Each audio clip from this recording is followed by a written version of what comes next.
দ্বিতীয়বারের জন্য রেখে দিলাম। কথাগুলো বলার পরে জওয়ানটা তুলে দিয়ে বলবেন, কেন আমরা আল্লাহর শুকরিয়া আদায় করব? ফালাম্মা নাসু মা যুকিরু বিহি, আল্লাহ বললেন, যখন আমি এই কিতাবখানা দিলাম, কি দিলাম? এই কিতাবখানা যখন আমি দিলাম, ভুলে গেল।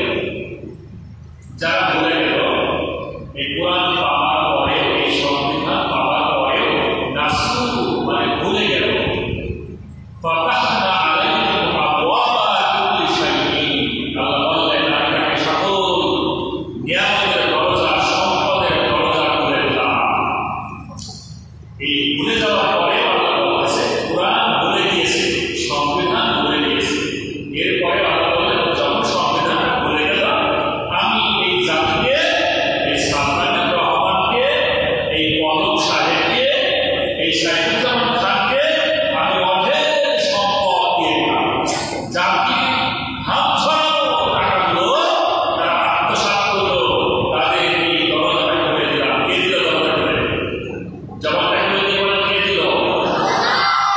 হাত্তা ইযা ফারিহু বিমা উতু, এই সম্পদ দিয়ে শাহিদুজ্জামান খান ৩৬০টা বিদেশের মাটিতে বাড়ি বানানোর পর সে আনন্দে মেতে উঠল। সালমান রহমান ৩০,০০০ কোটি টাকা ব্যাংক থেকে নিয়ে দেউলিয়া বানায় সে বড় অত্যন্ত ওই আনন্দে মেতে উঠল। এইভাবে এই বাংলাদেশের যারা এই দায়িত্বশীল ছিল, প্রত্যেকেই রাঘব বোয়াল ছিল। তাদেরকে আল্লাহ অনেক সম্পদ, বাংলার জমির মানুষের মানে ঘাম ছড়ানো টাকাগুলো তারা এই আনন্দ উল্লাস নর্থে মমতাজকে নিয়ে সংসদ ভবনের টাকা আদায় শুরু করলো। ঠিক কিনা? বানানোর কথা, এটা কি বানানোর কথা? সংসদ ভবন শুরু হবে বিসমিল্লাহ দিয়ে শুরু করলো মমতাজ, নর্থে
আল্লাহ বলেন এই যে আমি এই সুযোগটা করে দিলাম আলহামদুলিল্লাহ রাব্বিল আলামিন সবাই আমার দ্বারা শুকরিয়া আদায় করো এই জন্য আমরা তৃতীয়বার জবানটা খুলে দিয়ে শুকরিয়া আদায় করবো আলহামদুলিল্লাহ। এই শুকরিয়াটা হলো জালিমদের মূল শিকড়টা আল্লাহ কেটে দিয়েছেন, এর কারণে আমরা শুকরিয়া আদায় করলাম। যারা শুকরিয়া আদায় করে না তারা ওই জালিমদের দোষর থেকে না।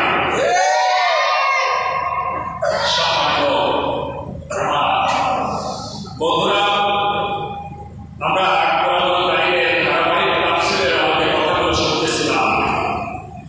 আজকে কোন আয়াতের কথা বলবো, এখানে অনেক হাফেজ ভাইরা আছে, অনেক জ্ঞানী মানুষ আছে। আমি তেলাওয়াত করেছি একটি আয়াত কারিমা, কোন সূরা? সূরা ফাতিহা থেকে তেলাওয়াত। যেহেতু গত সপ্তাহে আলোচনা করেছিলাম তিনটা আয়াতের উপরে, অর্থাৎ প্রথম তিনটা আয়াত ছিল আল্লাহ সুবহানাহু ওয়া তাআলার জন্য, আর মাঝে সূরা ফাতিহার 7টা আয়াত কারিমা 14তম আয়াত কারিমাটা হলো আল্লাহর জন্য ওয়াদে আর বান্দার জন্য ওয়াদে। ইয়্যাকা না'বুদু, এটা হলো আল্লাহ সুবহানাহু ওয়া তাআলার জন্য, ওয়া ইয়্যাকা নাস্তাঈন, আর এই অংশটা হলো বান্দার জন্য। তো আমরা এই দুইটা অংশ নিয়ে কথা বলবো। কয়টা অংশ নিয়ে? দুইটা অংশ নিয়ে কথা বলবো ইনশাআল্লাহ।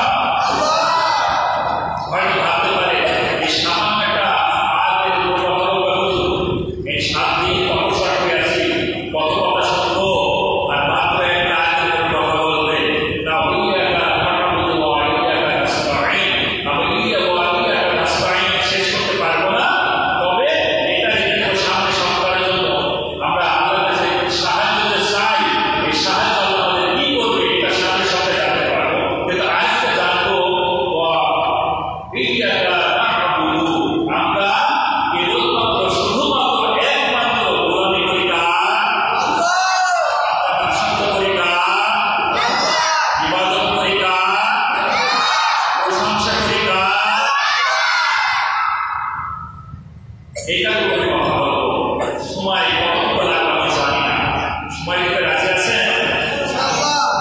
আল্লাহ কোরআনুল কারীম সূরা লুকমান 31তম সূরা লুকমানের 27তম আয়াতের ভিতরে ডাক দিয়ে বলেন, ওয়ালাউ আন্না মা ফিল আরদি মিন শাজারাতিন আকলাম ওয়াল বাহরু ইয়ামুদ্দু মিন বা'দিহি সাব'াতু আবহুরিন মা নাফিদাত কালিমাতুল্লাহ ইন্নাল্লাহা আযীজুন হাকীম। আল্লাহ অনুরোধ করলাম কোরআনুল কারীম সূরা আল-কাহফ 18তম সূরা আল-কাহফের 109তম আয়াতের ভিতরে বললেন, কুল্লা কানাল বাহরু মিদাদান লিকালিমাতি রাব্বি লানাফিদাল বাহরু ক্বাবলা আন তানফাদা কালিমাতু রাব্বি ওয়ালাউ জি'না বিমিসলিহি মাদাদা। আল্লাহ বলেন, এই পৃথিবীতে যত বৃক্ষ আছে, বৃক্ষগুলোকে একত্রিত করো, ছোট্ট ছোট্ট করে কেটে কেটে কলম বানাও। আর এই পৃথিবীর মধ্যে যত মহাসাগর আছে, মহাসাগরগুলোকে তোমরা গাড়ি বানাও।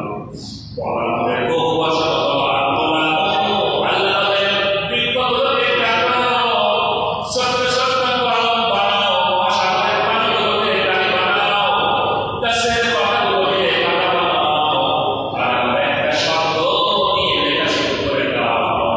সব কিছু শেষ হবে, আর একটা শব্দই শব্দ থেকে যাবে। সুবহানাল্লাহ। তার মানে এই মহাবিশ্বের মহাবিশ্বয় মহানতা কোরআনুল কারীমের ৭৭,৮০০টা শব্দ, একটা শব্দ কথা বললে পৃথিবীর সব সাগর শেষ, সমস্ত বৃক্ষ শেষ, পাতাও শেষ, আমরাও শেষ, কিন্তু কথাই থেকে যাবে। সংখ্যা পৃথিবীতে বৃক্ষ আছে কতগুলো জানেন?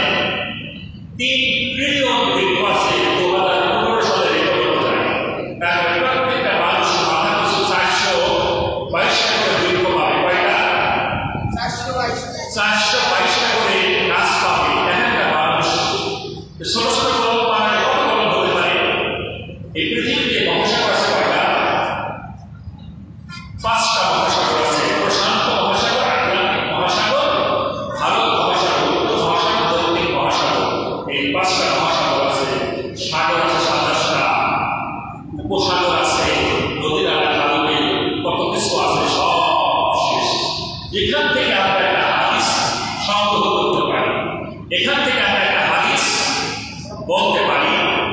আম্মাজান আয়েশা রাদিয়াল্লাহু তাআলা আনহাকে একদল মানুষকে জিজ্ঞাসা করলো যে আম্মাজান আয়েশা, বিশ্বনবীর চরিত্র কেমন ছিল? কি কেমন ছিল? বিশ্বনবীর চরিত্র কেমন ছিল? আম্মাজান আয়েশা বললেন, ও মানুষগুলো, তোমরা কি কোরআন পড়ো নাই? এই কোরআন কি তোমরা কখনো পড়ো না? মানুষগুলো জবাব দিল, আমরা কোরআন পড়েছি। আম্মাজান আয়েশা রাদিয়াল্লাহু তাআলা বললেন, আমার বিশ্বনবীর চরিত্রটা হলো পবিত্র কোরআন। আপনারা কি কথা শুনছেন না?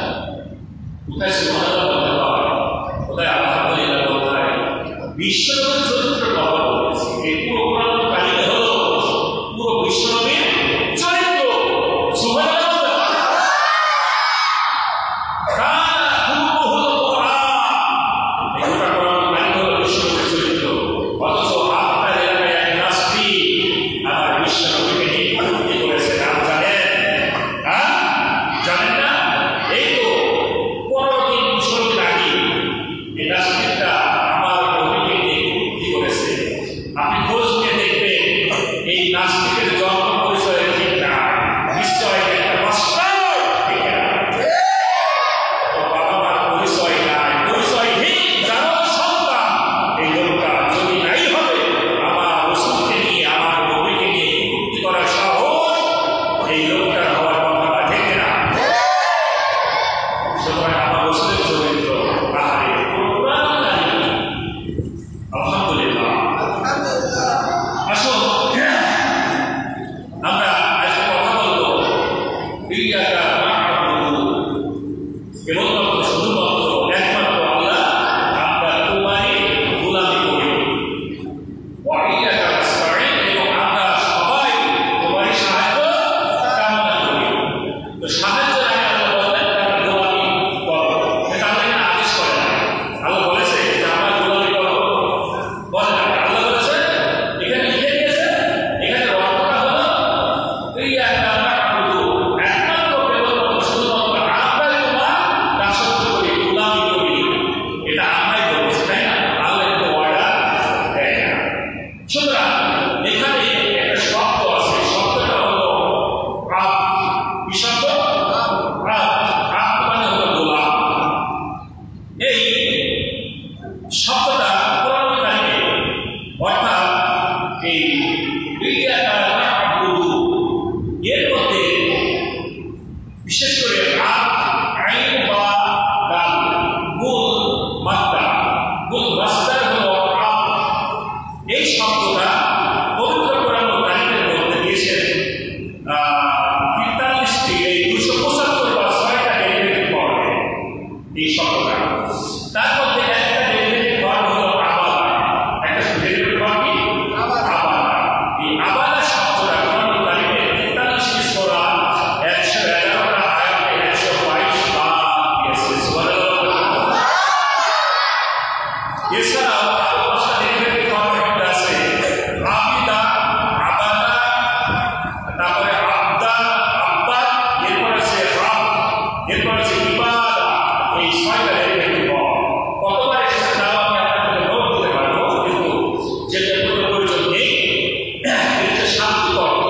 আব শব্দ অর্থ হলো ইবাদতকারী, প্রার্থনাকারী, দাস দাসী। ইবাদতকারী, গোলাম, উপাসনা, বন্দিনী, এগুলো কার কাজ? কার কাজ? বান্দার কাজ। এই বান্দার এই কাজগুলো, তাই না? বান্দা কার কাছে করবে এগুলো? বান্দা গোলামি করবে কার? দাসত্ব করবে কার? এটা শুধু বান্দাই বলে, বান্দিনীর কথা বলেছে, ইবাদতকারীর কথা বলেছে, মা বোনদের কথা এখানে বলেছে। সুতরাং এই আব শব্দটা আল্লাহ সুবহানাহু ওয়া তাআলার অত্যন্ত প্রিয়। আল্লাহ সুবহানাহু ওয়া তাআলা দুইটা নাম খুব পছন্দ। মা বোনেরা কান খাড়া করে শুনে রাখবেন, আপনাদের সন্তানাদি হলে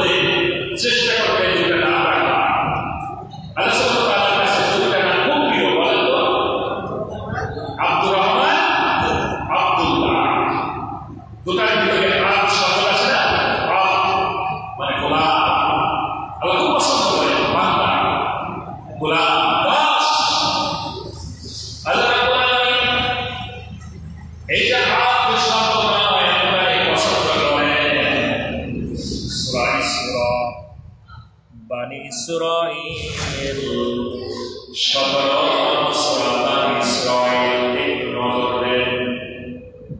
17 সূরা বানি ইসরাঈল একদম আমাদের ভিতরে রাখতে বলবেন সুবহানাল্লাযী আসরা বিইবাদিহি লাইলান মিনাল মাসজিদিল হারাম ইলাল মাসজিদিল আকসা।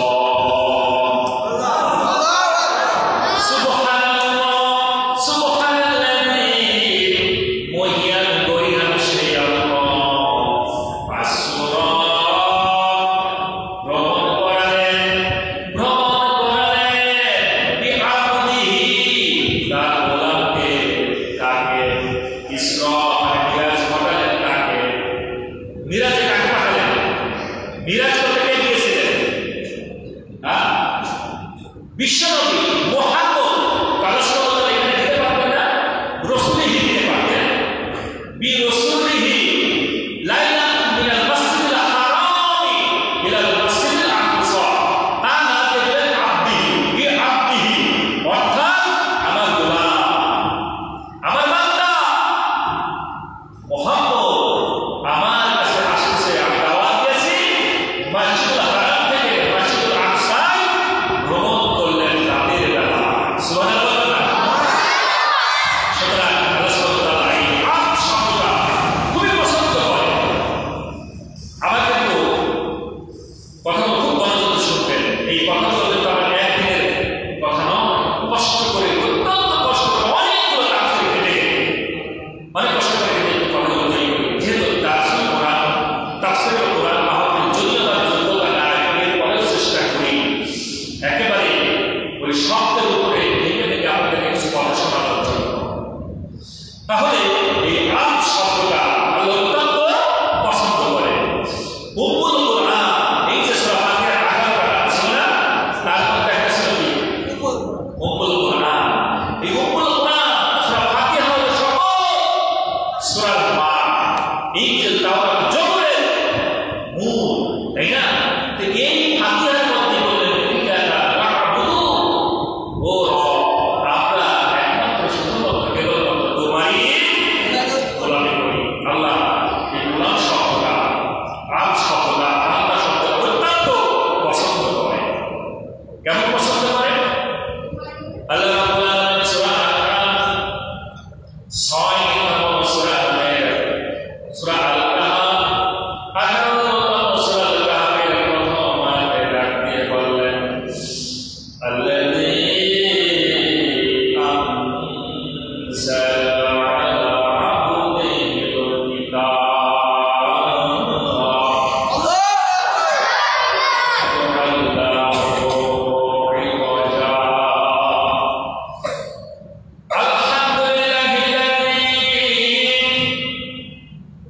সমস্ত প্রশংসা সেই রবের দরবারে।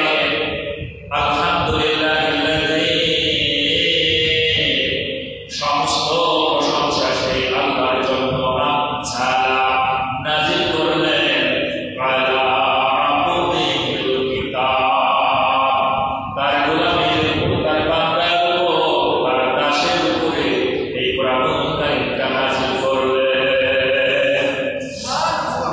এখানে আল্লাহ মুহাম্মদের কথা বলতে পারতেন না যে আমি মুহাম্মদের উপর এই কিতাবখানা নাযিল করেছি। তা না দিয়ে বলেন কি আলা আবদিহিল কিতাব, আমি আমার গোলামের উপর, আমার দাসের উপরে, আমি আমার বান্দার উপরে এই কিতাবখানা নাযিল করেছি। ওয়ালা আল্লাহু রিওয়াজা, আল্লাহ বললেন এই কিতাবখানা যারা ধরবে, এই কথাগুলো মনোযোগ শ্রবণ করেন।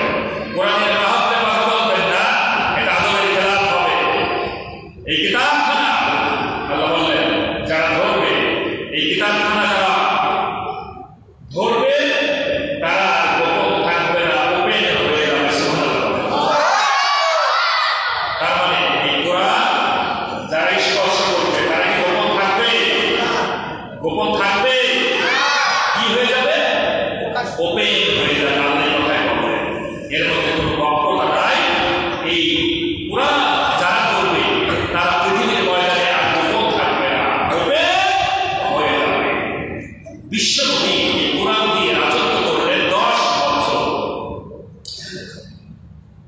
634-32 খ্রিস্টাব্দে আমার বিশ্বনবী ওফাত হয়ে গেলেন।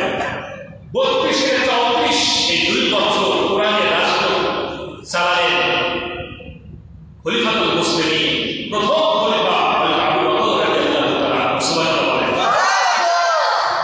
634 থেকে 644 সাল পর্যন্ত 10টা বছর এই কোরআন নিয়ে রাজত্ব করলেন দ্বিতীয় খলিফা খলিফাতুল মুসলিমিন ওমর ইবনে খাত্তাব রাদিয়াল্লাহু তাআলা। সুবহানাল্লাহ। এই কোরআনকে ভালোবাসার কারণে নির্মমভাবে শহীদ করে দিয়েছিল ওমর ইবনে খাত্তাব, ঠিক কিনা? 644 খ্রিস্টাব্দে ওমর ইবনে খাত্তাব শহীদ হওয়ার পর এই কোরআনকে আঁকড়ে ধরলেন, ভালোবাসলেন। এই কোরআনকে রাষ্ট্র চালাতে গিয়ে 644 থেকে 656 সাল পর্যন্ত 12 বছর রাষ্ট্র কায়েম করলেন হযরত উসমান ইবনে আবু আফফান রাদিয়াল্লাহু তাআলা। তিনিও শহীদ হয়ে গেলেন এই কোরআনকে ভালোবাসতে গিয়ে। সুবহানাল্লাহ। 656 থেকে 661 সাল এই 5টা বছর এই কোরআনের রাষ্ট্র কায়েম করলেন হযরত আলী ইবনে আবু তালিব রাদিয়াল্লাহু তাআলা। তিনিও শহীদ হয়ে গেলেন এই কোরআনের ভালোবাসা, ঠিক কিনা? এরপরে আসলেন হযরত হাসান এবং হুসাইন রাদিয়াল্লাহু তাআলা। তারাও বিশ্বনবীর পরিচয় দুজনই শহীদ হয়ে গেলেন এই কোরআনকে ভালোবাসতে গিয়ে। আমাদের ইমাম আজম আবু হানিফা রাহমাতুল্লাহ 8টা বছর জেলখানার মধ্যে থাকলেন এই কোরআনের পক্ষে থাকার কারণে, বাতিলের বিরুদ্ধে থাকার কারণে। 8 বছরের জেলের মধ্যে তাকে রেখে অবশেষে তাকে শহীদ করে দেওয়া হলো ওই সময়কার বাতিল সরকার, ঠিক কিনা? সাইয়েদ কুতুব রাহমাতুল্লাহ মিশরের স্বৈরশাসক মিশরে এই কুতুব রাহমাতুল্লাহ শহীদ করে দিলেন, যিনি এই জিলালিল কোরআন নামক তাফসীরখানা লিখেছিলেন। অপরাধ ছিল তিনি এই কোরআনকে ভালোবেসেছিলেন, এই কোরআনের জন্য তিনিও শহীদ হয়ে গেলেন, ঠিক কিনা? বাংলার জমিনে 13টা বছর জালিমের কারখানাতে থাকলেন আল্লামা শহীদ কোরআনের পাখি দিলওয়ার হোসেন সাইদি সাহেব, ঠিক কিনা? জেলখানায় থাকার পরেও বাতিলের কাছে মাথা নত না করে, মাথা উঁচু করে এই কোরআনের ভালোবাসায় নিজের জীবনটা সিক্ত করে দিলেন, শহীদ হয়ে গেলেন, ঠিক কিনা? 1981 সাল থেকে বাংলাদেশের ছাত্র শিবির জামাত ইসলামী বাংলাদেশ তারা তাদের রক্ত ঢেলে দিয়েছে, ঠিক কিনা? কোরআনকে ভালোবাসতে গিয়ে আপনাদেরও জীবনে এই শহীদ মর্যাদা আসতে পারে। এই কোরআনের ভালোবাসায় নিজের জীবনটাকে আল্লাহ সুবহানাহু ওয়া তাআলা রাহে রাস্তায় দিতে প্রস্তুত আছেন। হাত তুলে দেখাতে চাই রবকে। লিল্লাহি তাকবীর, লিল্লাহি তাকবীর, লিল্লাহি তাকবীর। তোমার এই গোলামগুলোকে কবুল করে নাও, বলেন আমিন। আপনাদের সকল মা-বাপকে কবুল করে নাও, বলেন আমিন। সুতরাং এই কোরআন নাযিল হয়েছে তার গোলাম আব্দিহি, তার গোলামের উপরে। সুতরাং এই গোলাম শব্দটা আল্লাহ অত্যন্ত পছন্দ করে, ঠিক কিনা? সেই গোলাম নিয়েই কথা হবে ইনশাআল্লাহ। ইবাদত কথাটি শ্রবণের সঙ্গে সঙ্গে কয়েকটা বিষয় আমাদের মনের পটে জাগ্রত করে নিতে হবে। প্রথম হলো, আমরা আল্লাহ সুবহানাহু ওয়া তাআলার গোলামি করি, দাসত্ব করি। আমরা শুধু তারই গোলাম, দাস, বান্দা, বন্দী করি, বান্দা ছাড়া আর কিছুই নয়, এটাই ভেবে নিতে হবে, ঠিক কিনা? আমরা শুধু আল্লাহর বান্দা, গোলাম, দাস, এটাই শেষ, হয় না? এছাড়া আর কিছু নয়। দ্বিতীয় হলো, আমরা একজনের গোলামি করতেছি, আমরা একজনের দাসত্ব করতেছি। এটা আমাদের মস্তিষ্কের মধ্যে, কল্পের মধ্যে ধরে নিতে হবে যে আমরা কেবলমাত্র শুধুমাত্র একমাত্র একজনেরই দাসত্ব করি, গোলামি করি। তিনি হলেন ঠিক নাম্বার হলো, কাউকে মাবুদ বলে স্বীকার করে নিলে, কাউকে রব বলে স্বীকার করে নিলে, এই রবের পক্ষ থেকে যে বিধিবিধান আসবে, এই রবের পক্ষ থেকে যে বিধিনিষেধ আসবে, এগুলো আমাদের অক্ষর অক্ষরে পালন যেই করবে তারাই হলো আল্লাহর প্রকৃত গোলাম, বান্দা, ঠিক কিনা?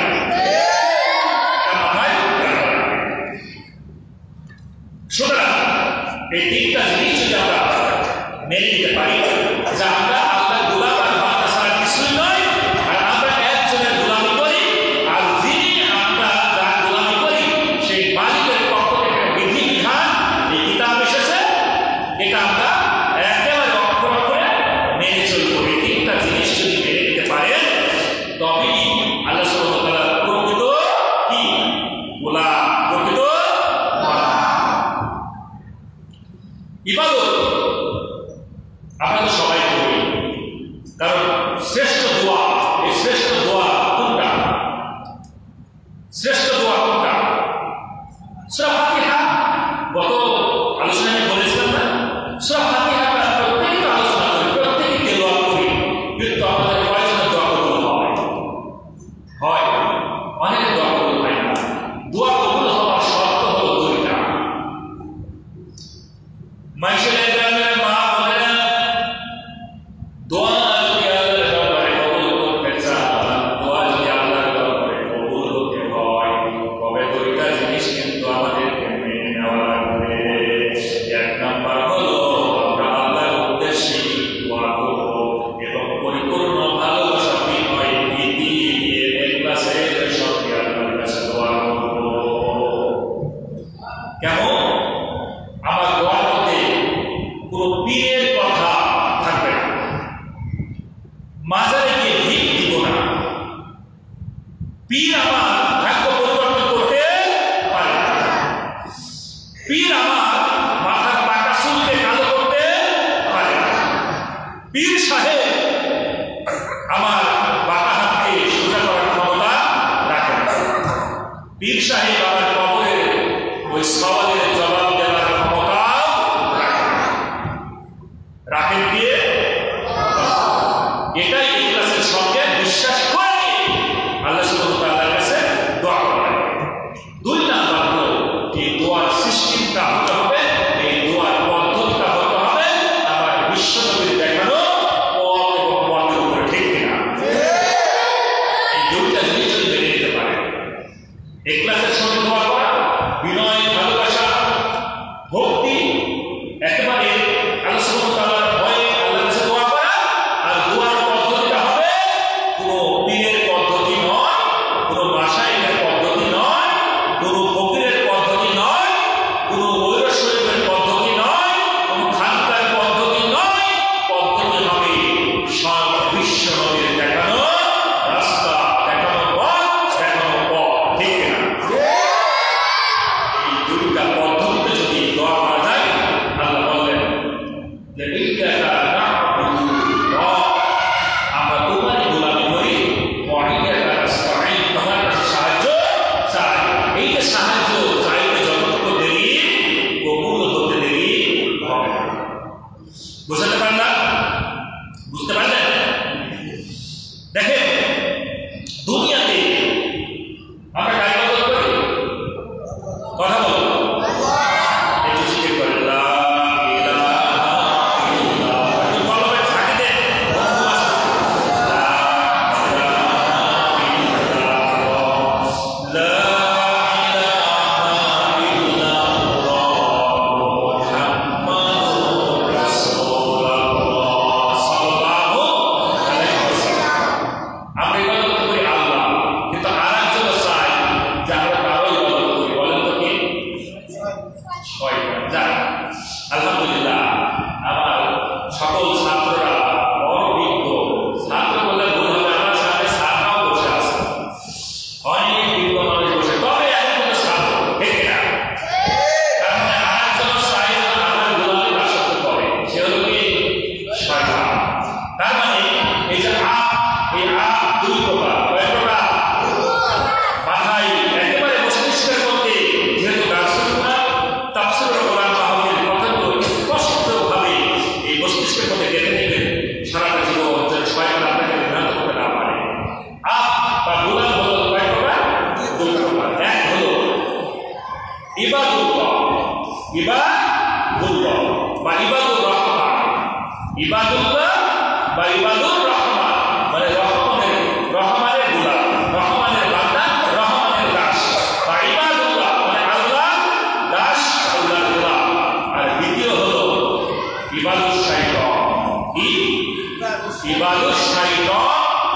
ইবাদুল আজাজিল, ইবাদুল খলিফাতুল শাইতান বা খলিফাতুল ইবলিস। মাথায় আসে? মানে ওই শয়তানের খলিফা আছে না দুনিয়াতে? আছে না? শয়তানের গোলামি যদি নাই করতো তাহলে বাংলার জমিনে আইন ঘর বানাতো না, ঠিক কিনা? শয়তানের গোলামি যদি নাই করতো ডিসি আইএফ এই ধরনের অত্যাচার সেল তারা তৈরি করতো।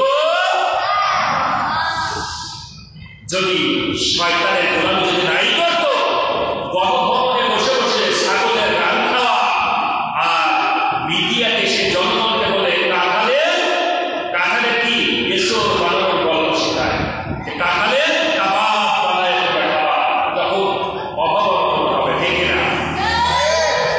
মিডিয়াতে সে তাহাজ্জুদের নামাজের গল্প শেখায়, অথচ ছাত্র বৈষম্য আন্দোলনে যখন গণভবন দখল করা হলো এই গণভবনের মধ্যে বড় বড় বদল পাওয়া গিয়েছিল, ঠিক কিনা? অথচ আপনারা দেখেছি মিডিয়াতে বলেছে তাহাজ্জুদের নামাজ আদায় করে, যিনি তাহাজ্জুদের নামাজ আদায় করবে তার ভবনে কখনো বড় বড় বদল পাওয়া যাবে। শয়তানের গোলামি যদি সত্যিই না করতো রাতের বেলায় বাবাকে হুকুম করে দিয়েছে, সকালবেলায় সন্তানের মাথায় হাত তোলায় বলে যে তোমার দেখভাল আমি করব। দেখেন তাই মিডিয়াতে বাবাকে হুকুম করে দিয়েছে, বাবাকে রাতের বেলায় হুকুম করে দিয়ে সকালবেলায় ওই সন্তানের কাছে গিয়ে মাথায় হাত তোলায় দিয়ে বলেছে যে তোমার দেখাশোনা আজকে থেকে আমার দায়িত্ব। অথচ তার বাবাকে সে নিজেই হুকুম করে দিয়েছে। শয়তানের গোলামি যদি নাই করতো ফজরের তসবিহ হাতে নিয়ে এই তসবিহ তাহলে একটু বিদেশে গিয়ে দাদার দেশে গিয়ে দৌড়দার সামনে গিয়ে নাচানাচি করতো না, ঠিক কিনা? হাতে তসবিহ বাংলার জনগণকে বুঝিয়েছে, অথচ যখন দুর্গা এসেছে তখন তারা দুর্গার সামনে গিয়ে নাচানাচি করেছে আর বলেছে মা দুর্গা যখন আসে জনগণের ফসল ভালো হয়। শোনেন নাই কথাটা? এই কথা শোনেন নাই? ইমান আছে? ইমান থাকার কথা নয়। শয়তানের যদি গোলামি নাই করতো তাহলে আবু সাইদের মতো এই ইসলাম এই মানুষটার মধ্যে গুলি করতে পারতো না, পারতো? শয়তানের গোলামি যদি নাই করবে মুগ্ধের মধ্যে এত সুন্দর চরিত্রবান এত সুন্দর চেহারা কখনো গুলি বানাতে পারতো না, ঠিক না? কত ছাত্র কত ছাত্রী নির্মমভাবে তাদেরকে শহীদ করে দিয়েছে। যদি সত্যি তারা আল্লাহ গোলামি করতে কাজগুলো করতে পারতো? পারতো? তারা গোলামি করেছে না শয়তান। এই জন্য পাপ হলো দুই প্রকার, একটা হলো ইবাদুল্লাহ ইবাদুর রহমান আর দুই নম্বর হলো ইবাদুশ শাইতান, শয়তানের দাস শয়তানের গোলাম। এই জন্য আমরা কার গোলামি করবো? কার গোলামি করবো? আমরা যদি আল্লাহ সুবহানাহু ওয়া তাআলা গোলামি করি, দাসত্ব করি তাহলে বান্দার কি লাভ হবে এই বিষয়গুলো আমরা ইনশাআল্লাহ দেখব। আর যদি শয়তানের গোলামি করি তাহলে আমাদের কি কি ক্ষতি হবে এগুলো দেখব।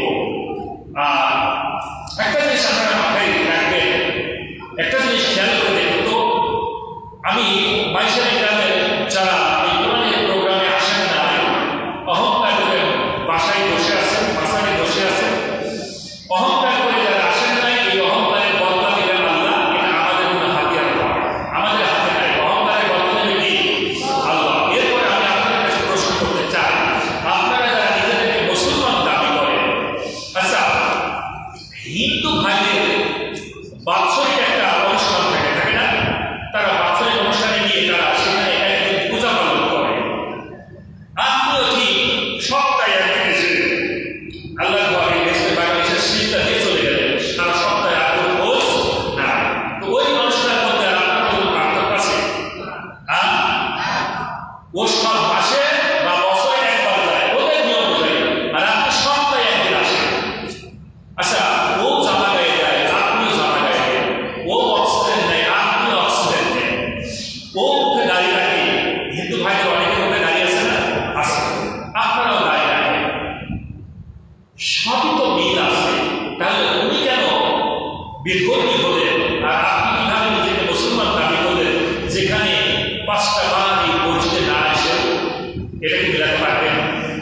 সম্ভব। তার মানে বিধর্মীদের সঙ্গে মুসলমানদের পার্থক্য হয় দুইটা জিনিসের উপরে। কয়টা জিনিস? এক নাম্বার হলো আল্লাহর জমিনে আল্লাহর কোরআন কারিমের হুকুমত প্রতিষ্ঠা করার জন্য সচেষ্ট হওয়া, আর দুই নাম্বার হলো বিশ্ব নবীর আদর্শ এই পৃথিবীর ময়দানে বাস্তবায়ন করা। এই দুইটা হলো পার্থক্য, যা তাদের সঙ্গে আমাদের এই দুইটা জিনিসের পার্থক্য, ঠিক কিনা? বেধর্মীদের তারা কিন্তু এই কোরআনকে জমিনে বাস্তবায়ন করতে চায় না। বেধর্মীরা কি চায়? চায় না। তার মানে আপনাকে চাইতে হবে, একটা পার্থক্য। আর দ্বিতীয় হলো আমাদের আদর্শবান নেতাকে, আমাদের আদর্শের নেতাকে কি ব্যাপার? মোহাম্মদ। আমাদের আদর্শের নেতাকে মোহাম্মদ।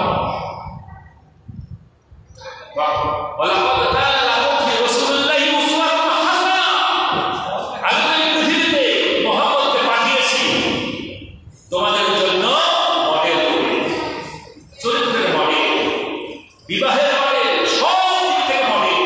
সুবহানাল্লাহ বলবেন না? সুতরাং এই দুইটা জিনিসের যদি পার্থক্য করতে পারে তবে আপনি নিজেকে আপ বা আল্লাহর প্রকৃত গোলাম বা দাস হিসাবে নিজেকে ভেবে নিতে পারবেন। এছাড়া সম্ভব নয়। আসুন আলোচনা তাআলা এই গোলাম বা আপ হলে আমাদের কি লাভ? আমি এই কোরআন কারিম খুঁটে খুঁটে 17টা পয়েন্ট দিয়েছি। কয়টা? 17টা। একটা নয়, দুইটা নয়, 17টা পয়েন্ট আমি দিয়েছি যে আমরা যদি আলোচনা তাআলা গোলামি করে দাসত্ব করে হাত হতে পারি, ইয়্যাকা না'বুদু, এর আমরা কেবলমাত্র শুধুমাত্র তোমারই গোলামি দাসত্ব করি, এই কথাটা যদি বাস্তবেই আমরা করতে পারি তাহলে 17টা বেনিফিট কে দিবেন? কে দিবেন? আল্লাহ বলেন, ইয়া আইয়ুহান নাস উবুদু রাব্বাকুমুল্লাযী খালাকাকুম ওয়াল্লাযীনা মিন ক্বাবলিকুম লাআল্লাকুম তাত্তাকুন।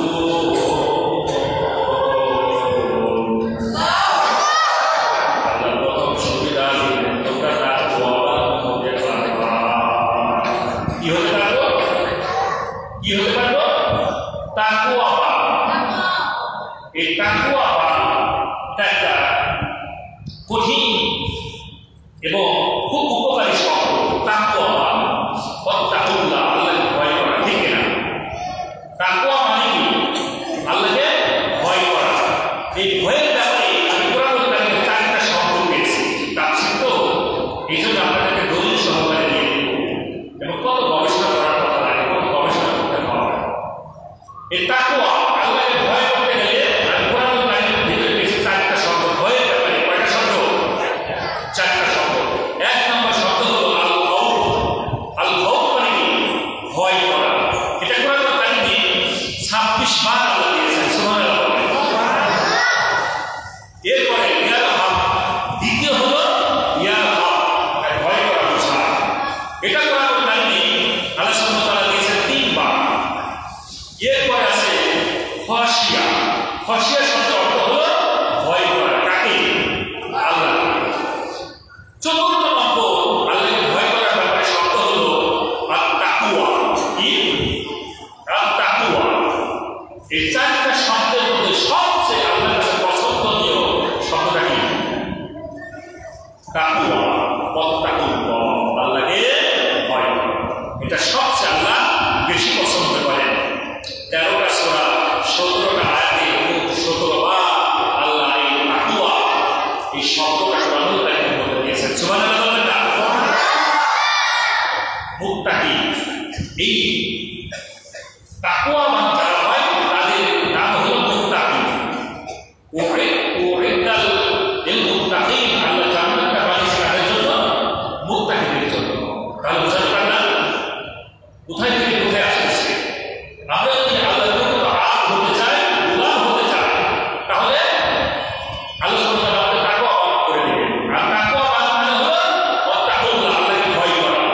এই ভয়ের ব্যাপারে 4টা শব্দের মধ্যে সবচেয়ে পছন্দ শব্দ হলো আত-তাকওয়া। আর যারা তাকওয়াবান হয়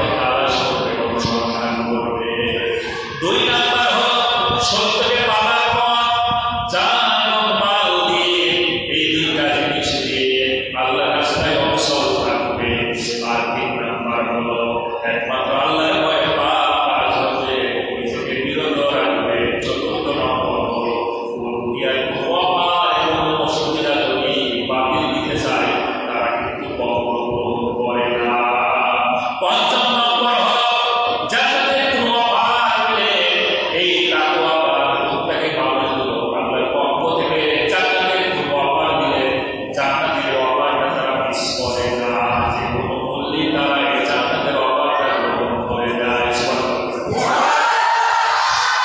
6 নাম্বার মুত্তাকির দেখায় আমৃত্যু পর্যন্ত আল্লাহ এবং রাসূলের আনুগত্য করতে থাকে, ঠিক না?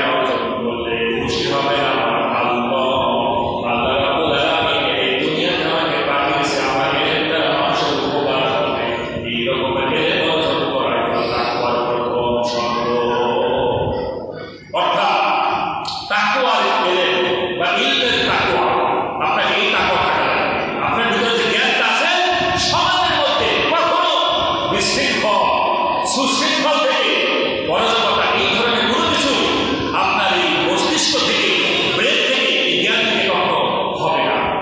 আপনার পাশের বাড়ির একটা মেয়ে বিবাহ হবে, দূর থেকে একজন এসেছে আপনাকে জিজ্ঞেস করলো অমুকের মেয়েটা দেখতে কেমন, তার চরিত্র কেমন, আপনি প্রতিহিংসা পরায়ণ হয়ে বললেন কেমন এলেম অর্জন করলেন, যে এলেম একটা সৃষ্টি করুন আপনার এলেম থেকে নিয়ে উপকৃত হবে, এটা হলো তাকওয়া। 2 নম্বর হলো যে আমলের তাকওয়া।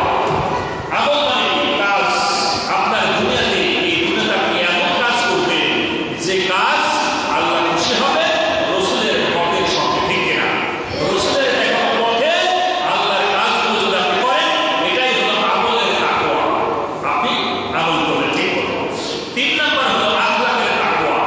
এমন চরিত্র আপনাকে গঠন করা লাগবে যে চরিত্র দেখে পুরো মানুষের গ্রামের মানুষ যেন আপনাকে উদাহরণ বানাতে পারে, ঠিক না? এমন চরিত্র আপনি বানাবেন যে চরিত্র পুরো বাংলাদেশের মানুষের জন্য মডেল হতে পারে, ঠিক না? এটা হলো আখলাকের তাকওয়া, চরিত্রের তাকওয়া। আর 4র্থ নম্বর হলো আখলাক বা ফিকিরের চিন্তা। আপনার অন্তরের মধ্যে কলবের মধ্যে সব সময় জিকির থাকবে কার?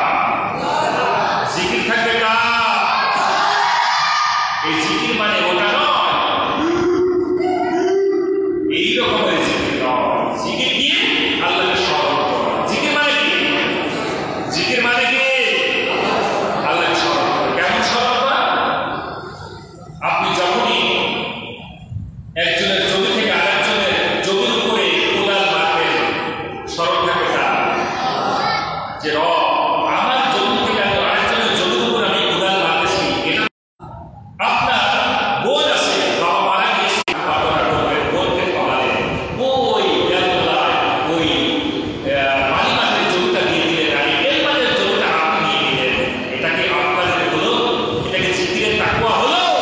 না। অর্থাৎ এই কলবের মধ্যে সব সময় আল্লাহর জিকির, আল্লাহর ভালোবাসা নিহিত থাকবে। এটাই হলো তাকওয়ার 4টা জিনিস।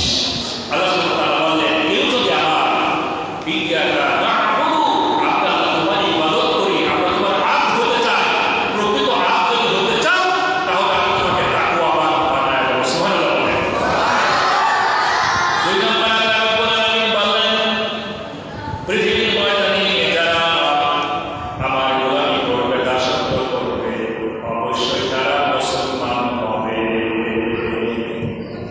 আল্লাহ রাব্বুল আলামিন সূরা আল-ইমরান 3 সূরা আল-ইমরানের 102 আয়াতের ভিতরে বলেন, ইয়া আইয়ুহাল্লাযীনা আমানু তাকুল্লাহা হাক্কা তুকাতিহি ওয়া লা তামুতুন্না ইল্লা ওয়া আনতুম মুসলিমুন।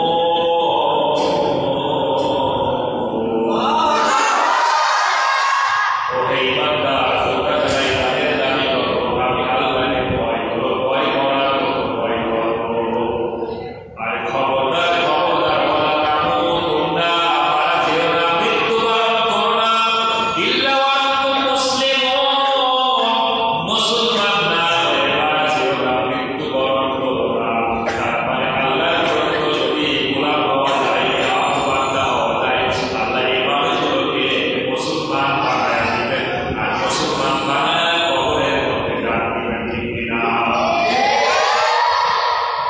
নাম্বার সুবিধা, যদি আমরা আল্লাহ প্রকৃত আপ হতে পারি, গোলাম হতে পারি, তাহলে হালাল রিজিক আমরা খেতে পারবো। কি খেতে পারবো?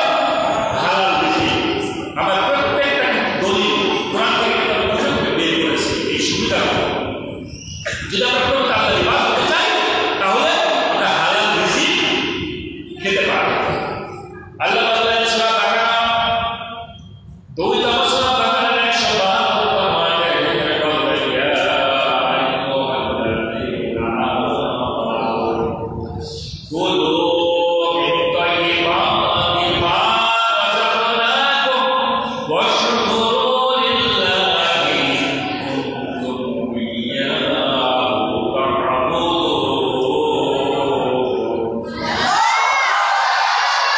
এই যে তা'বুদুন, এই আপ শব্দটা নিহিত আছে। আল্লাহ বললেন, ওহে বান্দা, সত্যি যদি তোমরা আমার আপ হতে চাও, আমার প্রকৃত গোলাম যদি তোমরা হতে চাও, তাহলে এই যে হালাল রুজি আমি দিয়েছি দুনিয়ার মধ্যে, তোমরা সেগুলো ভক্ষণ করো। সত্যি যদি আমার ইবাদত করতে চাও, মসজিদে এসে আমার গোলামি তোমরা করতে চাও, ইন কুনতুম ইয়্যাহু তা'বুদুন, সত্যি যদি আমার গোলামি দাসত্ব করতে চাও প্রত্যেকটা ক্ষেত্রে, তাহলে হালাল রুজি তোমাদের খাওয়া লাগবে। আর আমরা যদি প্রকৃত আপ হয়ে যাই, তাহলে আমরা হালাল রুজি খাবো। এটাই হলো সত্য কথা, ঠিক কিনা? 4 নম্বর, আমরা যদি আল্লাহ প্রকৃত আপ হতে পারি, তাহলে সহজ সরল রাস্তা দেখাবেন কে? হাযা সিরাতুন মুস্তাকিম। আমরা বলি না সূরা ফাতিহা পড়ি, তাহলে সহজ সরল রাস্তা আল্লাহ দেবেন। পঞ্চমতম হলো দাম্ভিক অহংকারী থেকে বেঁচে থাকতে পারবে যদি আল্লাহর প্রকৃত আব্দ হওয়া যায়। আল্লাহ রাব্বুল আলামিন সূরা নিসা নারীদের নিয়ে একটা সূরা দিলেন। বাংলার জমিনে অনেক নারীবাদী আছে, তারা নিজেদেরকে বলে নারীদেরকে ইসলাম ঠকিয়েছে। আসলে কি নারীদেরকে ইসলাম ঠকিয়েছে? ঠকিয়েছে। পুরুষদের নামে সূরা দিয়েছে, আল্লাহ নারীদের নামে সূরা দিয়েছে। নারীদের নামে সূরা দিলেন, সূরার নাম হলো নিসা। নিসা মানে হলো নারী জাতি, কন্যা জাতি, ঠিক কিনা? আবার মুস্তাক সূরা মারিয়ম নামে একটা সূরা দিলেন। মারিয়ম একজন নারী ছিলেন, ঠিক কিনা? আল্লাহ রাব্বুল আলামিন আপনাকে ঠকাই নাই। বিশ্বনবী দুনিয়াতে এসেছেন আপনাদের অধিকার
সহজপুরে হাটে কিন্তু দেখা হয়, অনেক সবজি নিয়ে যান, বিভিন্ন কিছু নিয়ে যান না।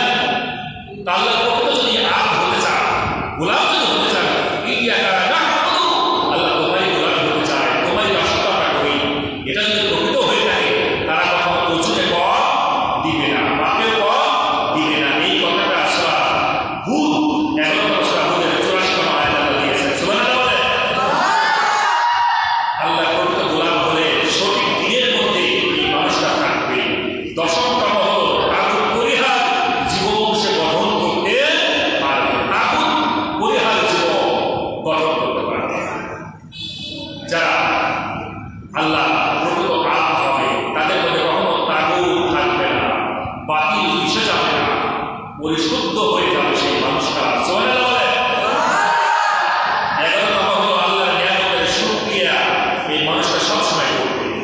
যারা আল্লাহ প্রকৃত আপ গোলাম, এই মানুষটা কখনো শয়তানের গোলামি করবে না, সবসময় আল্লাহর দাসত্ব করবে। আর তাম দুনিয়ার সমস্ত নিয়ামত দেখে দেখে শুকরিয়া আদায় করবে। কে?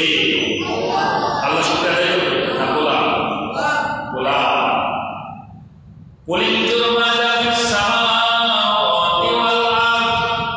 আল্লাহ রাব্বুল আলামিন দেখে দেখে বললেন, গোলাম আকাশের দিকে তাকাও। কুলিনতুর মাযা ফিস সামাওয়াতি ওয়াল আরদ। আকাশের দিকে তাকাও, জমিনের দিকে তাকাও, আর যা কিছু দেখো এই দেখে দেখে বলো আলহামদুলিল্লাহ। আলহামদুলিল্লাহ বলেন। একটু জিকির করেন, লা ইলাহা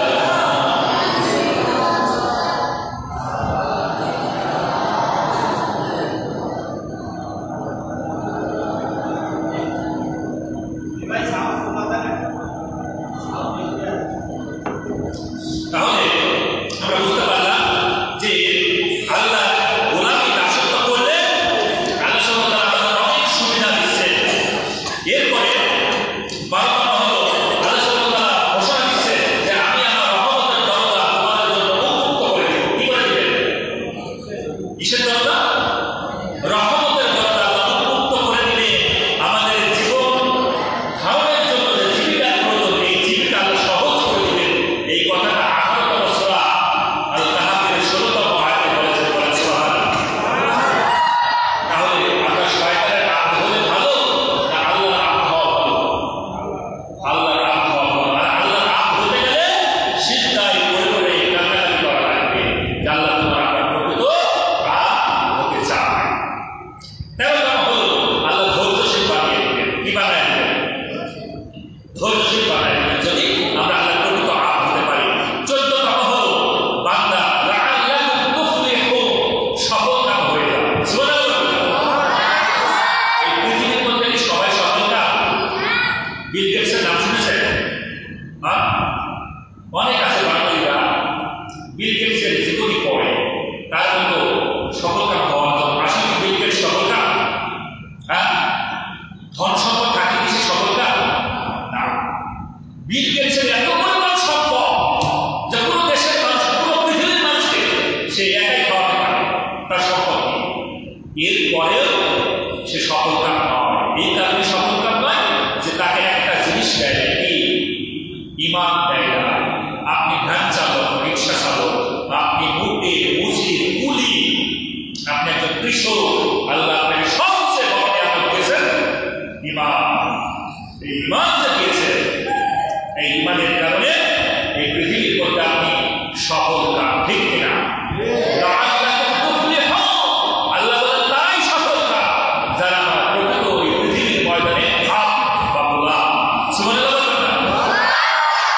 আল্লাহ সুবহানাহু ওয়া তাআলা ওয়াদা করলেন, যদি আমার সত্যই যদি তোমরা আপ হতে চাও, প্রকৃত গোলাম যদি হও, তাহলে এই জমিনে তোমাদের প্রতিনিধিত্ব আমি সুযোগ করে দেব।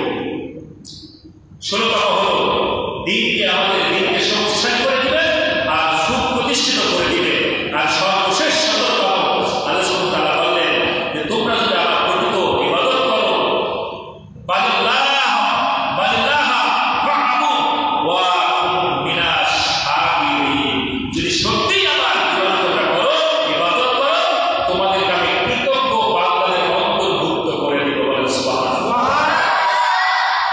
এই 17টা বেনিফিট আমি কোরআন থেকে খুঁজে খুঁজে পেয়েছি। আমরা যে সূরা ফাতিহার মধ্যে পাঠ করি, ইয়্যাকা না'বুদু, আল্লাহ আমরা কেবলমাত্র শুধুমাত্র একমাত্র তোমারই গোলামি করতে চাই, তোমারই দাসত্ব করতে চাই। আর এই দাস যদি আমরা হতে পারি, আল্লাহ বলেন এই 17টা বেনিফিট গুলো আমরা তোমাকে দিয়ে দেবো। এই 17টা বেনিফিট পেলে আমরা খুশি না বেজা? যারা খুশি যুবক ভাই তাকবীর দাও, খুশি হলে তাকবীর দাও। কে আছো যুবকদের মধ্যে দেখতে চাই? একবার তাকবীর।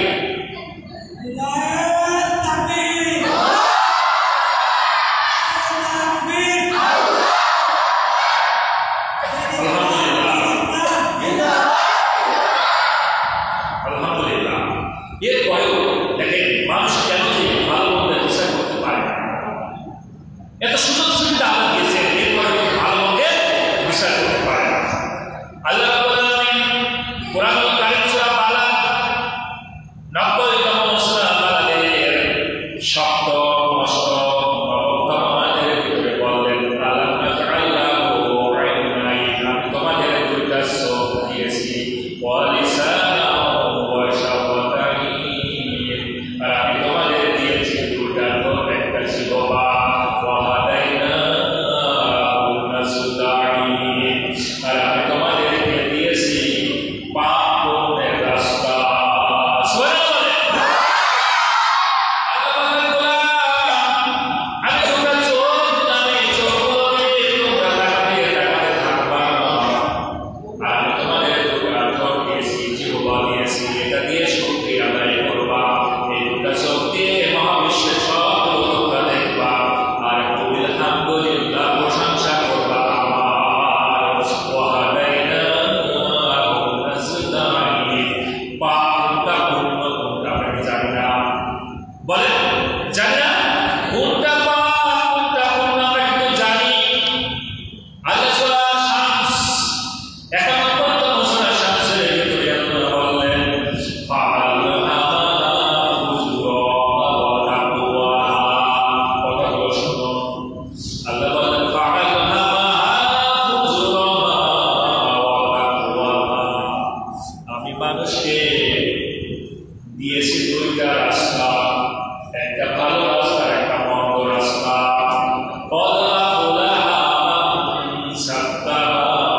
ওই মানুষটাই সফলতা যারা নিজের আত্মাকে পবিত্রতা করেছে।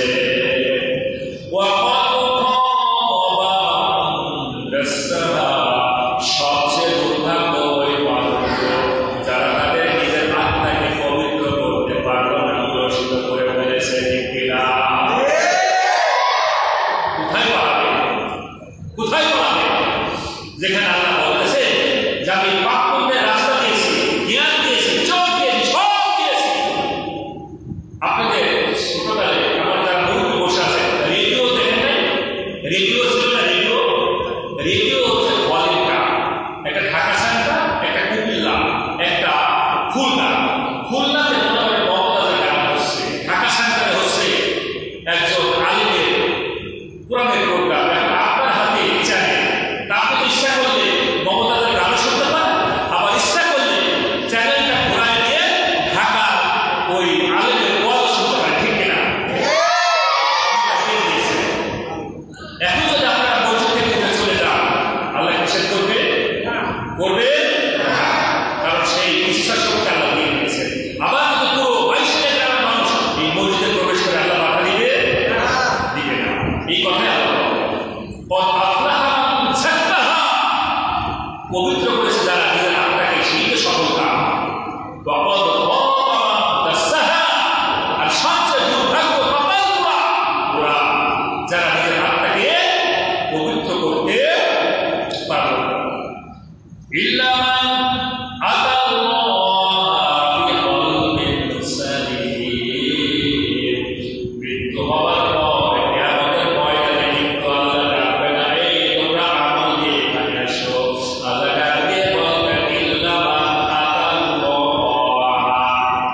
বিকলবিন সালিম, পবিত্র আত্মা নিয়ে আমার কাছে যারা হাজির হবে, বিশুদ্ধ আত্মা নিয়ে যারা আমার কাছে হাজির হবে, আমি আল্লাহ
দুটা জিনিস দেওয়া লাগবে। দুটা জিনিস প্রস্তুত?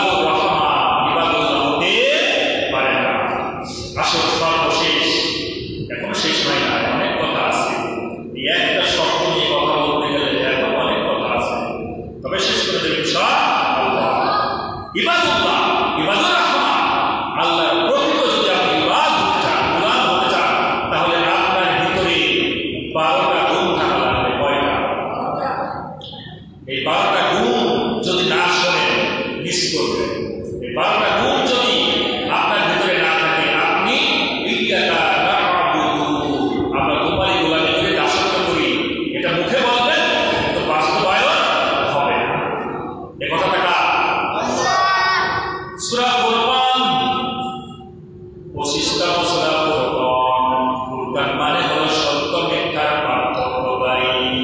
এই সূরার মধ্যে 1 থেকে 77টা আয়াত কারিমা আছে। এই 77টা সংবিধান যদি বাংলার জন্য প্রতিষ্ঠা থাকতো তাহলে কখনোই দুর্নীতি হতে পারতো না।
একাধিক 4-5 জন একসঙ্গে গিয়ে কেউ স্বামীর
ইল্লাল্লাহ give you all your help কি হেবা তোমার মাথার উপর আল্লাহর পক্ষ থেকে অনুগ্রহ আছে কামি চলবা ঝগড়া করা যাবে না ঝগড়া দ্বারা ইবাদত হওয়া যাবে না এই গুণগুলো শোনা লাগবে না হলে ইবাদত হতে পারবে না কেউ যেতে পারবে না যদি না শুনে যান তাহলে ইবাদত হতে পারবে না বারবার গুণ শোনাই লাগবে এই জন্য শেষে রেখে দিয়েছে যাতে কেউ না যেতে পারে আল্লাহ রাব্বুল আলামিন বলেন গোলাম সূরা ফাতিহার মধ্যে পাঠ করো ইয়াকা নাবুদু আল্লাহ আমরা তোমারই গোলামি করতে চাই দাসত্ব হতে চাও গোলাম তুমি দাসত্ব হতে পারবা পৃথিবীর মধ্যে নরমভাবে চলাফেরা করা লাগবে প্রথম গুণ দ্বিতীয় গুণ হলো ঝগড়াঝাটি যাই হোক না কেন তুমি তার সঙ্গে বাদানুবাদ করবা না বলবা সালাম শান্তি বর্ষণ করে চলে আসবা এটা হলো দ্বিতীয় গুণ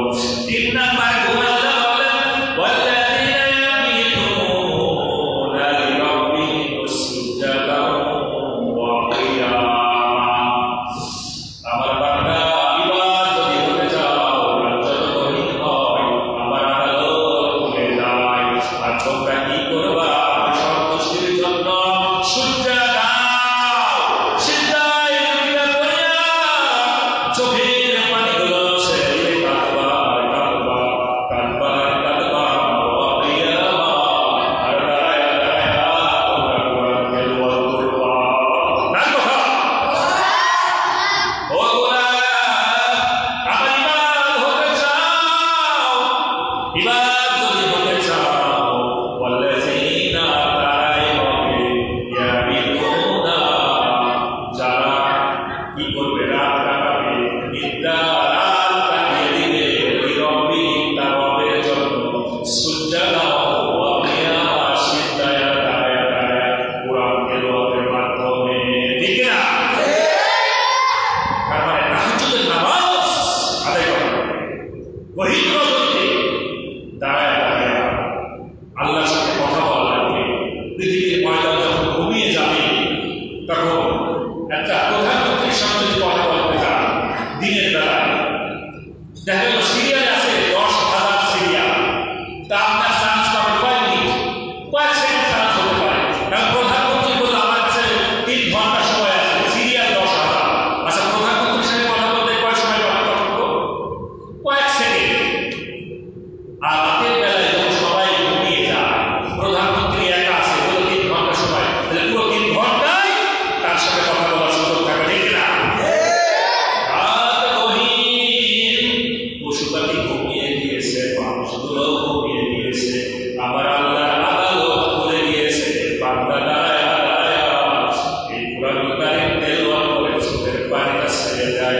সিজদায় রুকিয়া করিয়া আল্লাহর কাছে অভিযোগ দায়ের করে আল্লাহর কাছে অনুগ্রহ পাওয়ার জন্য জীবনের প্রত্যেকটা সওয়াব আল্লাহর কাছে দায়ের করে ঠিক কিনা আল্লাহ বলেন গোলাম তুমি চাও আমি তোমারে দিব যত চাইবা তার চেয়েও বেশি দিব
4 নম্বর মাথা আছে তো। প্রথম গুণ কি ছিল?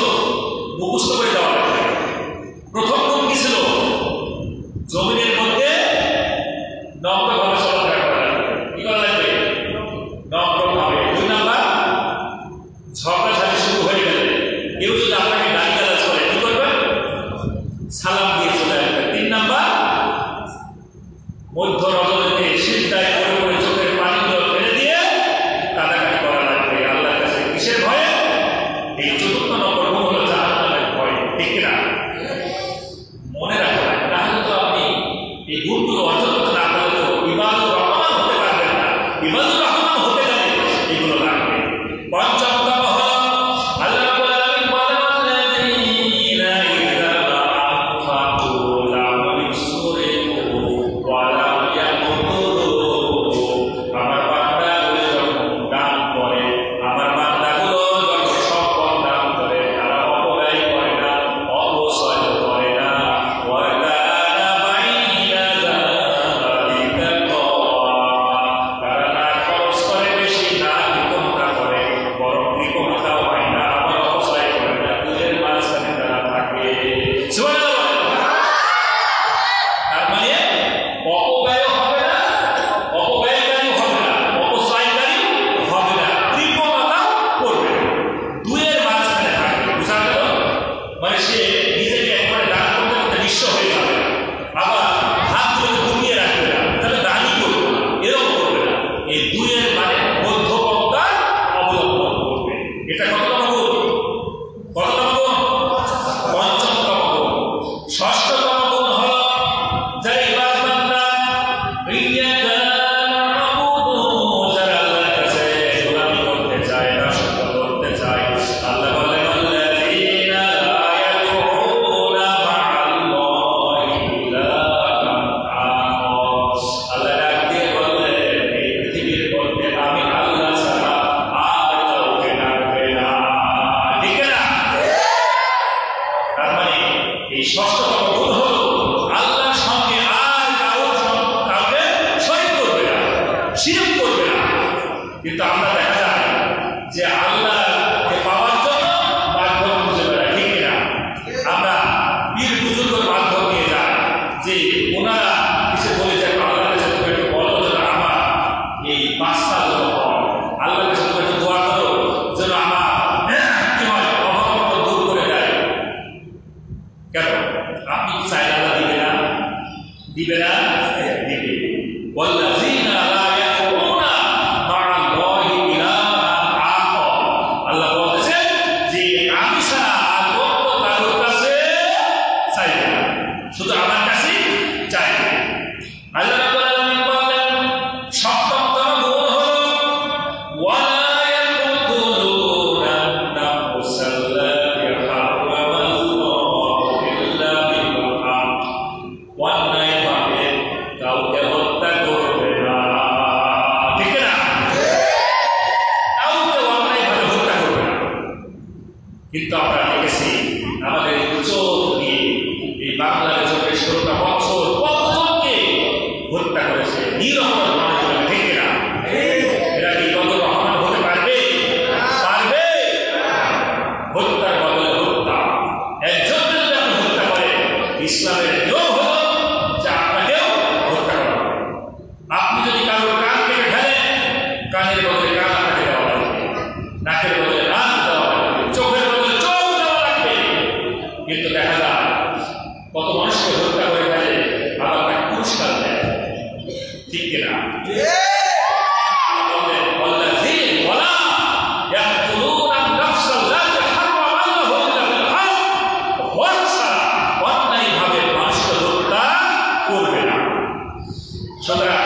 শুধু 16 বছরের ফ্যাসিস্ট দায়ী নয়, এই ফ্যাসিস্টের যারা সমর্থনকারী, এই স্বৈরাচারের যারা সমর্থনকারী, এই 16 বছরের দোসরের যারা সমর্থনকারী, এরাও সমভাবে অপরাধী। দেখে না?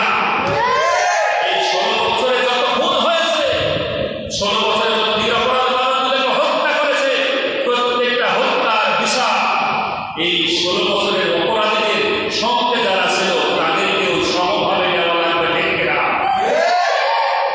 এই দলিল যদি দিতে চান, সূরা চতুর্থ খসড়া বিচার 65 আয়াতে স্পষ্ট আল্লাহ বলে দিয়েছেন, ভালো কাজের সমর্থন করবে, ভালো কাজের সমর্থনকারী হিসেবে তোমার আল্লাহর ভালো কিছু লেখা হবে, আর খারাপ কাজের সমর্থন করবে এর জন্য তোমাকে তার সমভাবে এই দায়ভার দেওয়া লাগবে, ঠিক না?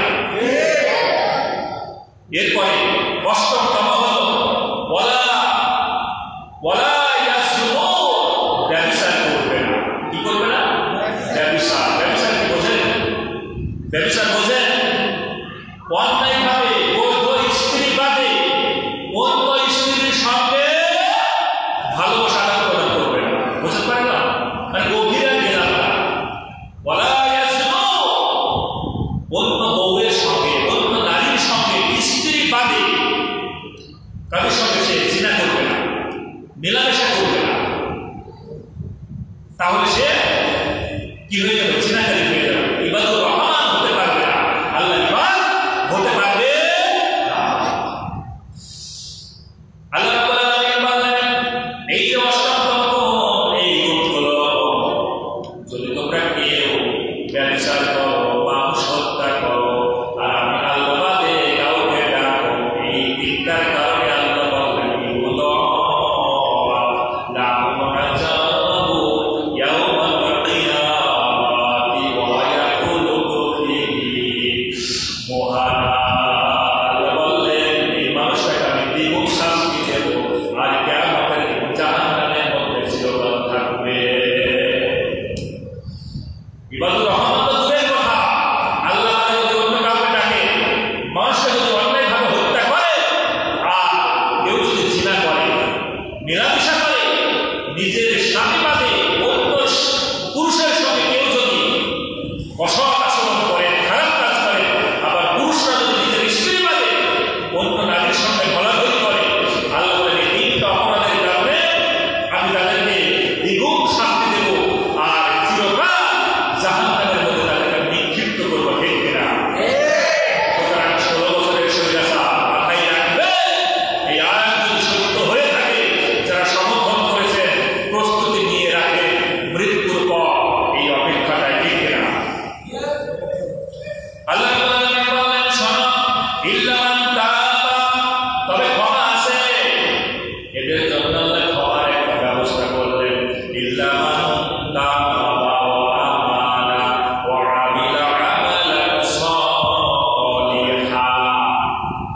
আল্লাহ বললেন ইল্লা মান তাবা, যারা তওবা করবে, ওয়া আমানা, যারা ঈমান আনবে, ওয়া আমিলা আমালান সালিহা, যারা সৎ কাজ করবে, এই ভালো যারা কাজ করবে, ফাউলাইকা ইউবাদদিলুল্লাহু সাইয়্যাতিহিম হাসানাত, পূর্বে যা খারাপ কাজগুলো করতো, এই খারাপ কাজগুলো আল্লাহ সওয়াব দিবে, এই সওয়াবে কনভার্ট করে দিয়ে তাকে আমলনামায় দিয়ে দিবে। সুবহানাল্লাহ।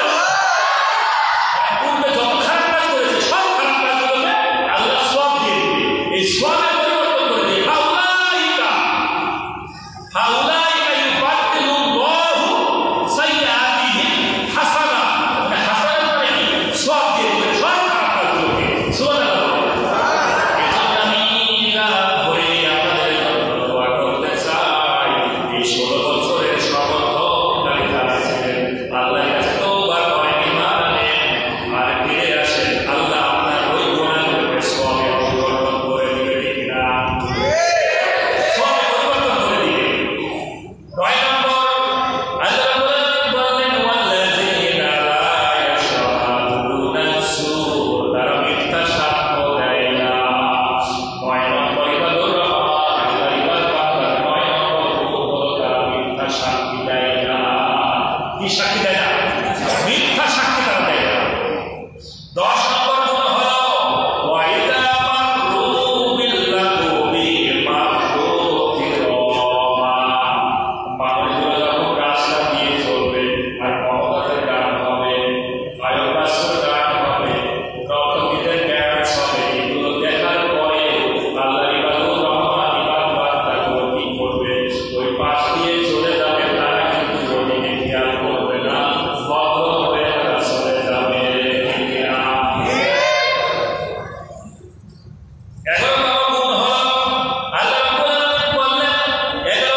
মানুষগুলো বধির হবে না, অমনোযোগী হবে না, ধৈর্য সঙ্গে ধৈর্য সহকারে আল্লাহর এই বাণীগুলো তারা শ্রবণ করবে বলে সুবহানাল্লাহ।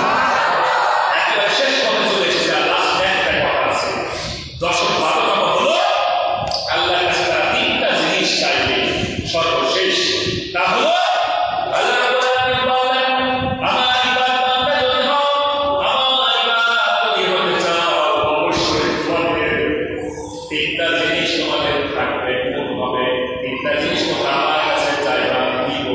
ওয়াল্লাযীনা ইয়াকুলুনা রাব্বানা ওয়াদের রব্বের মালিক হাব লানা মিন আজওয়াজিনা ওয়া যুররিয়াতিনা কুররাতা আয়ুন। আমাদের চোখের শীতলকারী স্ত্রী দিয়ে দাও, আর আমাদের স্ত্রীকে সন্তান দাও, নেক সন্তান। সুবহানাল্লাহ। ও আমার বন্ধুরা, আল্লাহ শিখায় দিলেন, ইবাদত বান্দা যদি তোমরা হও, ওয়াল্লাযীনা ইয়াকুলুনা, আমার ইবাদত বান্দাগুলো আমার কাছে বলবে, রব্বানা, হে আমাদের প্রতিপালক, আমাদের মালিক, হাব লানা মিন আজওয়াজিনা ওয়া যুররিয়াতিনা কুররাতা আয়ুন। আমাদের চক্ষু শীতল, অন্তর শীতল স্ত্রী দাও, আর স্ত্রীর পেটে সন্তান দাও। সুবহানাল্লাহ।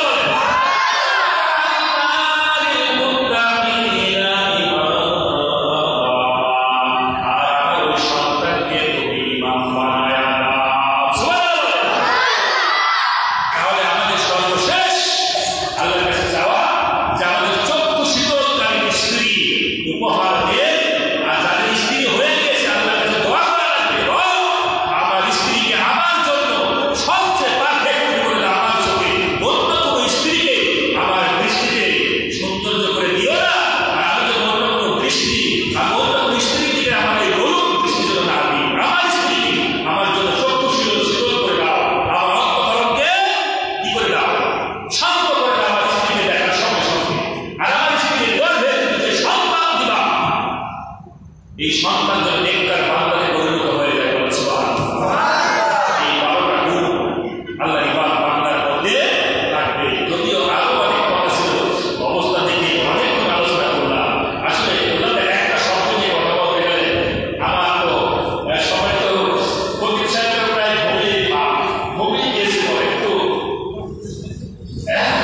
আলহামদুলিল্লাহ, আমরা একেবারে শেষ পথে চলে এসেছি। তাহলে আজকের এই আলোচনা সর্বশেষ মেসেজ হলো যে আমরা সব ফাতিহার মধ্যে পাঠ করি, আমরা তোমার কাছে কি করি, তোমারই দাসত্ব করি, তোমারই গোলামি করি, তোমারই ইবাদত করি। এই ইবাদত করতে গেলে এই যে কথাগুলো বললাম, ইবাদতকারী বান্দা হতে গেলে 12টা গুণ থাকা লাগবে, ঠিক কিনা? আর 12টা গুণ যদি থাকে, আল্লাহ আমাদের 17টা বেনিফিট দিবে, ঠিক কিনা? আর এই বেনিফিটগুলো আমরা দরজা খুলে দিবেন, ঠিক কিনা? সুতরাং আমরা এই জান্নাতের দরজা দিয়ে নাচতে নাচতে আল্লাহ ওই জান্নাতের নাজিল নিয়ামতের পরিপূর্ণ জান্নাতের সুযোগ আমাদেরকে করে দেবেন। আমিন, আমিন।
দিও না, আগুন দিয়ে পরিপূর্ণ করে দিও না, সব দিয়ে ভরে দিও না।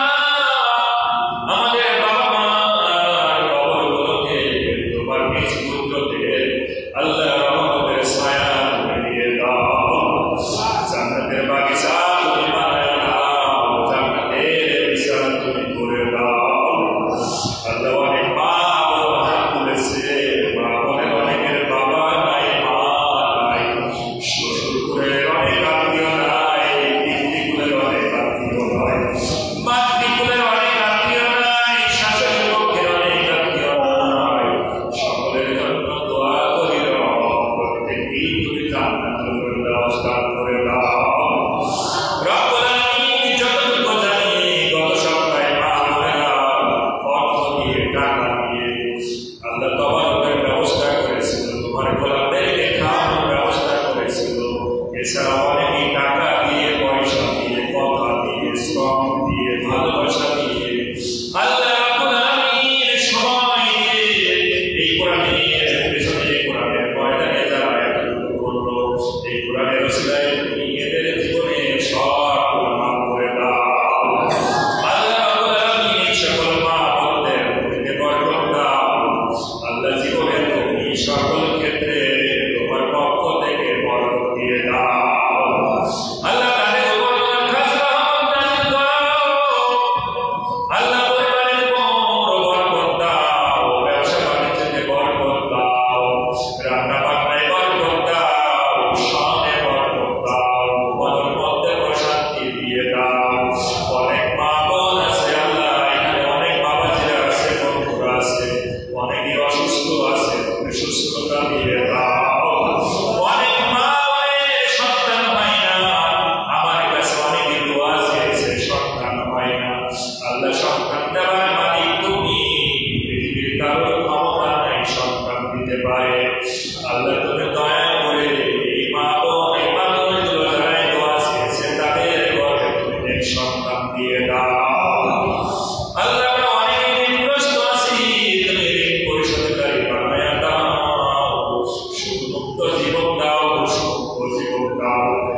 তুমি বঞ্চিত করে বরবাদ করে দিয়ে সকল নেতাগুলোকে এক প্ল্যাটফর্মে এনে দিয়ে এই বাংলার জমিনে রাষ্ট্রীয় ক্ষমতা কোরআনকে তুমি কবুল করে নাও।